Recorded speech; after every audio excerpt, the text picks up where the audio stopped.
నమస్తే అన్న అందరికీ నమస్కారం. కువైట్లో కొత్త చట్టం అమల్లోకి వచ్చింది. కువైట్లో జాతీయ జెండా వినియోగానికి సంబంధించి 1961 నాటి చట్టం నెంబర్ 26లోని నిబంధనలు సవరిస్తూ రూపొందించిన ముసాయిదా చట్టాన్ని కేబినెట్ సమావేశంలో కువైట్ కేబినెట్ ఆమోదించింది. అలాగే దీని ప్రకారం విదేశాల జాతీయ వేడుకలు సహా కార్యక్రమాలు మరియు ప్రైవేటు కార్యక్రమాలలో ఇతర దేశాల జాతీయ జెండాలను ఎగరవేయడం లేదా ఉపయోగించడం నేరమవుతూ ఉంది.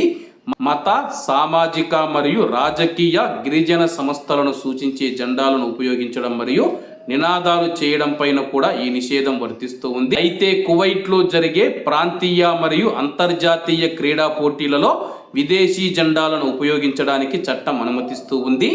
విదేశీ దేశాలు లేకపోతే దేశంలోని ఏదైనా సంస్థలు జెండాలను ఎగురవేసే లేదా ఉపయోగించే వారికి 6 నెలలకు మించని జైలు శిక్ష మరియు 1000 నుంచి 2000 దినార్ల వరకు జరిమానా విధించబడుతుందని చెప్పి ఈ యొక్క ముసాయిదా చట్టంలో పేర్కొనడం జరిగింది. కాబట్టి కువైట్లో మన భారతీయులు ఎవరైతే ఉన్నారో ఇతర దేశాలకు సంబంధించిన జెండాలను పట్టుకొని అవమానించడం లేకపోతే ఆ జెండాలను తిడుతూ కొడుతూ సోషల్ మీడియాలో పోస్టులు పెడితే కానీ మీరే ఇబ్బందుల్లో పడే అవకాశం ఉంది. కాబట్టి ఈ యొక్క విషయాన్ని గమనించగలరని కోరుకుంటూ అందరూ బాగుండాలి, అందులో మనం ఉండాలి. అందరికీ నమస్తే అన్న, జై హింద్.